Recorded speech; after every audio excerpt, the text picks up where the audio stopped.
ano pa mang ebidensya ay makakadagdag. Sigurado yun, ano? Pero base doon sa ebidensya na establish na natin, we have already established a case because he has not been able to present evidence to the contrary. Ano bang ebidensya ang naipresenta na walang 10 to 12 million dollars? Well, there's no document. Nasaan yung ebidensya na dokumentong nagpapatunay na yung perang nakita sa PS Bank na nag-amount ng 36 million, pati yung 12.5 million na nakita sa BPI, sinasabi niya doon sa kanyang testimony, hindi niya dinideclare yan dahil sa dalawang bagay. Dahil ito ay BGEI property at saka commingled funds ng kanyang pamilya. But there is no evidence in the face of documentary bank evidence. So, ano pang gamit nung waiver at this point in time? Ang tingin namin doon is, it's really too late in the day. I mean, if he wanted to be as transparent, hindi na namin kinailangan pang makipagbugbugan sa mga bangko at makipagdebate sa kanila para ma-issue yung mga subpoena. Today is the last day of the trial.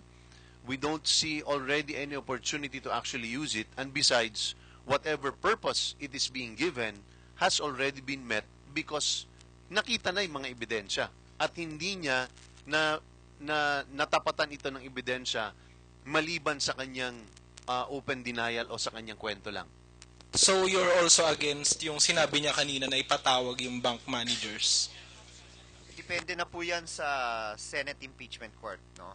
Pinapaubaya po natin yan sa Senate Impeachment Court. Kaya nagpatawag ng caucus ang ating mga senator judges para talakayin nga kung ipapatawag ba yung ating mga branch managers. Dahil kung titignan po natin ngayon ay Biyernes.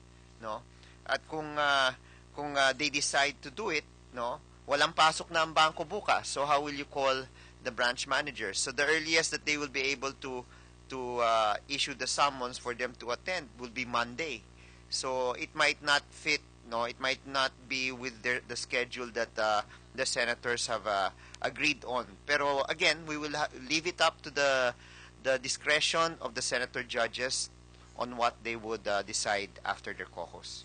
Tingnan na lang, parang may pattern tayo di ba? Naalala niyo nung day 1, day 42 na tayo ngayon, nung day 1, dun sa issue ng Statement of Assets and Liabilities, matagal na nating hinihingi yung SALE ni Chief Justice mula nung siya'y naging mahistrado. Anong ginawa? Sinampi na po ng Senate Impeachment Court, nag-object po ang defense. And nung sinasampina na po, papunta na po dito si Enriqueta Vidal, ibibigay na po yung SALE ni Chief Justice. Ano pong ginawa ni Chief Justice? Nag-issue po siya ng waiver na pinapayagan na po niya yung korte na tingnan yung kanyang SALE. Hindi na po kailangan yung waiver at that point. Pangalawa, nag-walk out ho siya. At nakita natin na gustong-gusto niyang umalis dahil nandun po yung sasakyan niya. Kung hindi po siya pinigilan ng Sergeant at Arms, ay nakaalis na po siya. At anong sinabi? Nagkasakit, biglang nagkasakit po. So, nakikita po natin may pattern ho talaga Parang nilalaro niya ang publiko, nilalaro rin po niya ang impeachment court sa tingin po namin. No? Dahil ngayon, it falls into that pattern na kung alam naman niyang may takdang deadline na po ang ating Korte Suprema, ang ating impeachment court, tsaka niya ipipresenta na alam niyang makakatagal pa sa ating proceedings. Diba? Nagawa na sa atin dati ito. Sa amin, sana ay huwag na tayo magpadala rito.